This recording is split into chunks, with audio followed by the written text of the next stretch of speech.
Let me tell you something that is being discussed in secure facilities from Riyadh to Abu Dhabi to Doha right now.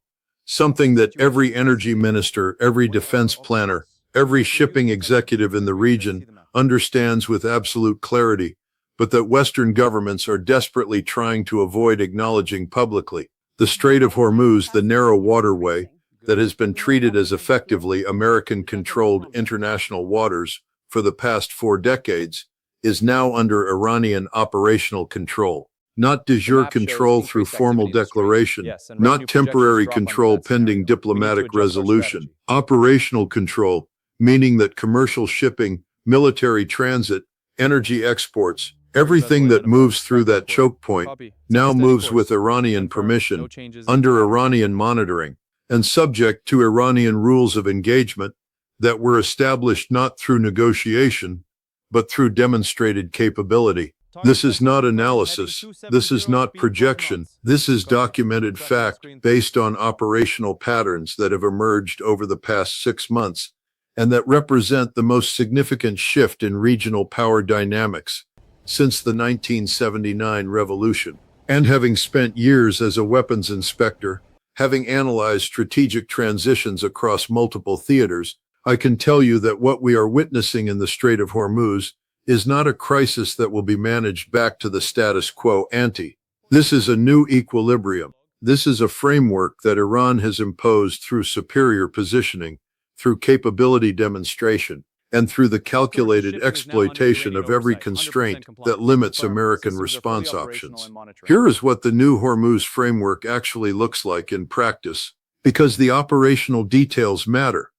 And the gap between what Western officials are saying publicly and what is actually happening in the Strait has become too large to ignore. Every commercial vessel transiting the Strait of Hormuz now receives a radio hail from Iranian coastal monitoring stations, not every third vessel, not just vessels flagged to countries Iran considers adversarial. Every vessel. The hail identifies the ship by name, by flag, by cargo manifest, and by current position, with precision that demonstrates Iran has complete real-time visibility of all maritime traffic in the waterway. The vessel is then instructed to acknowledge Iranian monitoring, to maintain course and speed as directed, and to respond immediately to any subsequent communications. This is not harassment. This is not provocation. This is traffic control. Iran has established a de facto vessel tracking and management system for the Strait of Hormuz, and compliance with that system is not optional. Ships that fail to acknowledge the hail receive follow-up communications that are progressively more explicit about the consequences of non-compliance. Ships that attempt to transit without responding to Iranian instructions receive close approaches from IRGC Navy fast attack craft, and ships that persist in non-compliance discover that their insurance coverage for Strait transit includes clauses that make the carrier's liability contingent on following established maritime protocols, which now include Iranian traffic management. The result is that 100% of commercial shipping through the Strait is now operating under Iranian oversight. Not because ship owners prefer it, not because international law requires it, because Iranian capability makes non-compliance more expensive than compliance. And that is how control is actually established in contested spaces, not through formal agreements, through operational reality that makes resistance prohibitively costly. Now let me show you how Iran constructed this framework, because this was not an overnight development. This was a decade-long program of capability investment, geographic positioning, and strategic patience, executed with a sophistication that Western intelligence agencies consistently underestimated. Iran began by building what Western analysts called a coastal defense architecture: missile batteries, radar installations, fast attack craft bases. The assessment from Washington was that these were defensive systems designed to deter American naval aggression. That assessment was not wrong. It was incomplete.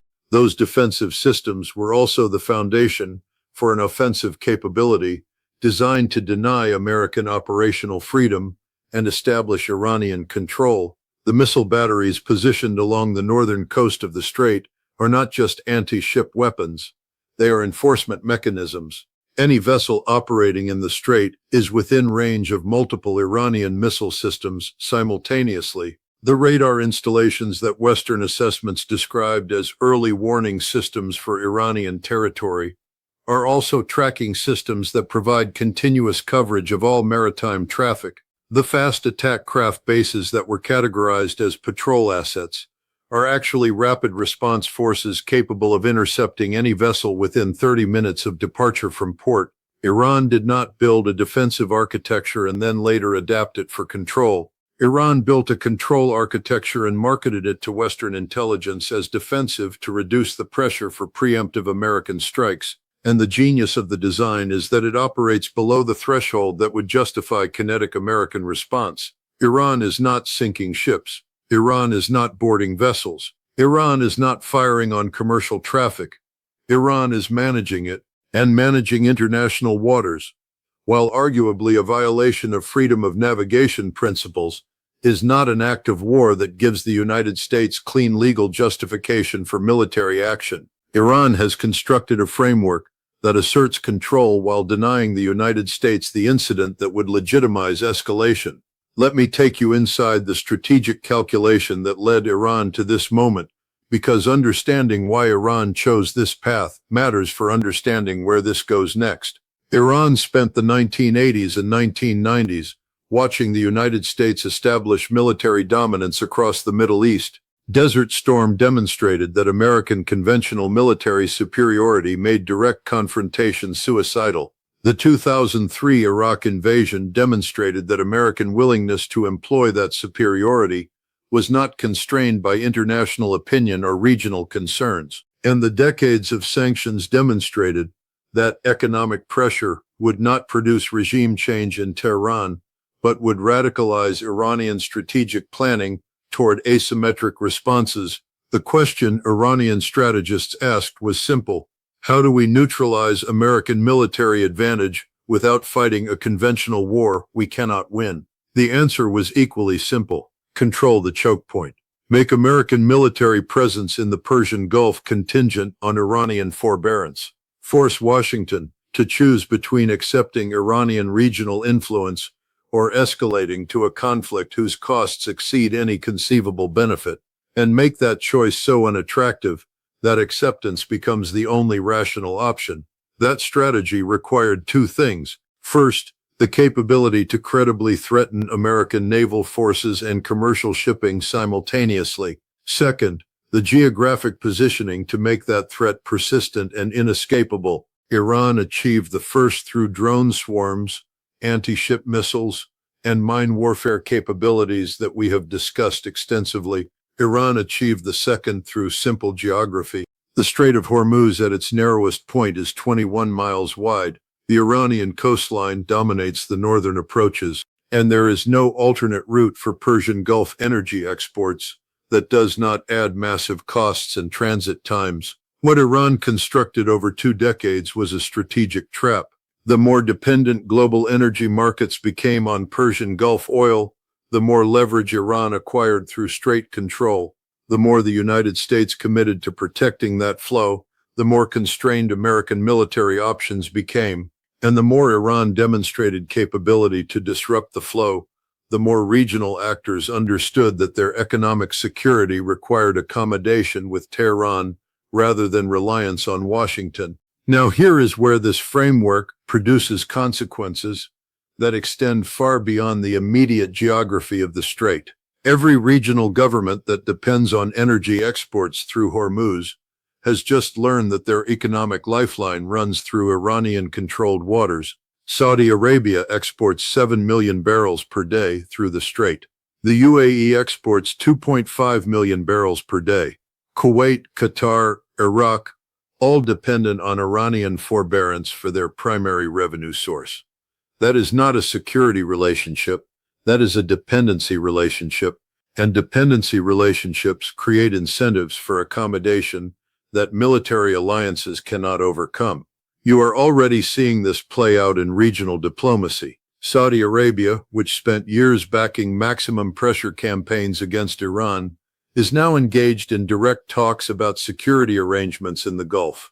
The UAE, which hosts American military bases and has been a key partner in containing Iranian influence, is expanding commercial relationships with Tehran. Qatar, which shares the world's largest natural gas field with Iran, has become openly resistant to American pressure for increased sanctions. None of these governments has announced a strategic realignment, but all of them are behaving as governments do when they understand that their economic survival depends more on the neighbor, controls the choke point, than on the distant power that promises protection. And that recalibration is exactly what Iran's Hormuz framework was designed to produce. Not military conquest, not territorial expansion, regional influence through economic leverage and demonstrated capability. The new order in the Persian Gulf is not defined by who has the most advanced military. It is defined by who controls access to the waterway through which 21% of global petroleum flows. Let me show you what this means for the United States, because the strategic implications for American power projection are more significant than any single military defeat. The United States has maintained naval presence in the Persian Gulf continuously since 1949. That presence has been the foundation of American influence in the region. It has guaranteed energy security for American allies. It has deterred regional aggression. It has provided the military backstop for diplomatic initiatives. And it has sent a signal to every government in the region that aligning with Washington provides security that no regional power can threaten. That framework is over. The United States Navy still operates in the Persian Gulf. American carriers still transit the strait, but they do so now under conditions that Iran can threaten at will, that require defensive postures incompatible with power projection, and that demonstrate to every regional actor that American naval supremacy has geographic limits. When an American destroyer receives an Iranian radio hail and complies with traffic management instructions, that is not a tactical accommodation. That is a strategic signal that the rules have changed. And the most damaging part of this shift is not the operational constraint on American forces. It is the perception among regional governments that American security guarantees are now contingent on Iranian tolerance. If the United States cannot guarantee freedom of navigation through the strait without Iranian cooperation, then American promises to defend regional allies become less credible. If energy exports that fund regional economies flow through Iranian-controlled waters, then regional governments have incentives to hedge their security relationships in ways that accommodate Tehran. The new Hormuz framework does not make the United States irrelevant in the Persian Gulf. It makes American influence conditional rather than dominant. And that shift from dominance to conditionality changes every regional calculation about alignment, about deterrence, and about the balance between cooperation with Washington and accommodation with Tehran. You think you have heard the worst of it? You have not.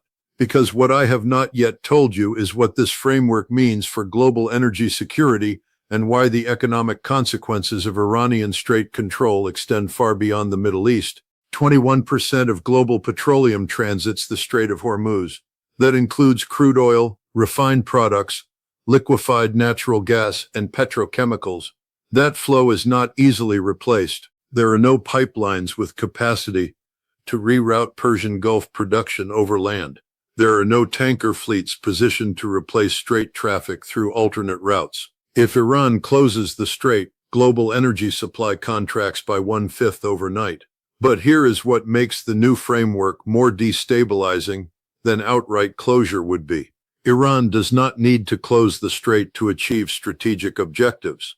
Iran just needs to make transit contingent on compliance with Iranian preferences. Want your tankers to move through the strait without harassment, reduce sanctions pressure.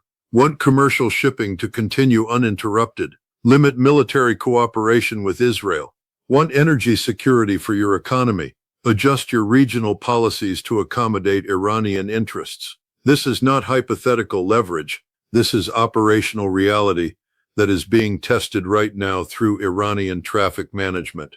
Every vessel that acknowledges Iranian monitoring, every shipping company that adjusts routes based on Iranian communications, every regional government that moderates its positions to avoid strait disruption. These are not crisis responses. These are adjustments to the new normal. And the new normal is that Iran controls access to the world's most critical energy choke point and is using that control to reshape regional politics in ways that no military campaign could achieve. Let me give you the scenario that keeps energy analysts and Pentagon planners awake at night. Not Iranian strait closure, Iranian selective enforcement. Iran does not stop all shipping. Iran just identifies vessels carrying cargo for countries or companies that Iran considers hostile. Those vessels receive enhanced monitoring. Their transit times increase. Their insurance rates rise. Their operators face decisions about whether strait transit is worth the operational friction. And gradually, incrementally, shipping patterns adjust. Energy flows to countries with better relations with Tehran continue smoothly. Energy flows to countries in tension with Tehran face delays, costs, and uncertainty. The result is not a dramatic supply shock that triggers international crisis response. The result is a slow reorientation of global energy trade toward accommodation with Iranian preferences. That is economic coercion operating below the threshold of military response. And it is extraordinarily difficult to counter because there is no clean military solution to selective traffic management that does not risk the complete strait closure that everyone is trying to avoid. If you are not subscribed to this channel, subscribe now. Because what is happening in the Strait of Hormuz is not another Middle East crisis that will be managed through traditional diplomatic frameworks. This is a fundamental restructuring of regional power dynamics with global consequences that mainstream coverage is completely missing. Understanding what the new Hormuz framework is, how Iran established it, and what it means for energy security and American power projection is not optional information anymore. It is essential context for understanding the next decade of global politics. The mainstream media will show you Iranian patrol boats and American destroyers in the same waters and present it as evidence that American naval presence continues. I am showing you the operational details that prove presence without control is not dominance. I am showing you why every regional government is hedging. I am showing you why global energy security now depends on Iranian restraint more than American guarantees. Share this video because the gap between official statements about American commitment to Gulf security and the operational reality of Iranian strait control needs to be understood by anyone making decisions about energy investments, regional partnerships, or geopolitical risk. The framework has changed. The question is whether policy adjusts to reality or continues operating under assumptions that Iranian capability has made obsolete. The new Hormuz order is not coming. It is here. Iran did not announce it through formal declaration. Iran established it through demonstrated capability, through persistent presence, and through the calculated exploitation of every geographic and strategic advantage the strait provides. And the most important thing Western governments and analysts need to understand is that this framework is not temporary crisis management. This is the new equilibrium.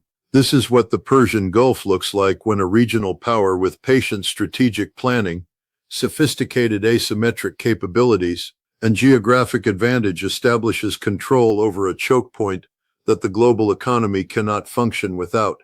Hit that subscribe button, turn on notifications, because this story is still developing. The framework is established, but its full implications are still unfolding. And every regional government, every energy company, every military planner is still adjusting to the reality that the Strait of Hormuz is no longer American-controlled international waters. It is Iranian-managed strategic space, and everything that happens in the Persian Gulf from this point forward will be shaped by that reality. Iran did not seize control through military confrontation. Iran seized control through geographic positioning, capability demonstration, and strategic patience. And the United States is discovering that the framework Iran has established cannot be dismantled without costs that exceed American willingness to pay. That is not weakness. That is strategic calculation, confronting operational reality. And the sooner that reality is acknowledged, the sooner rational policy adjustments can replace the performative assertions of control that the new Hormuz order has made impossible to sustain.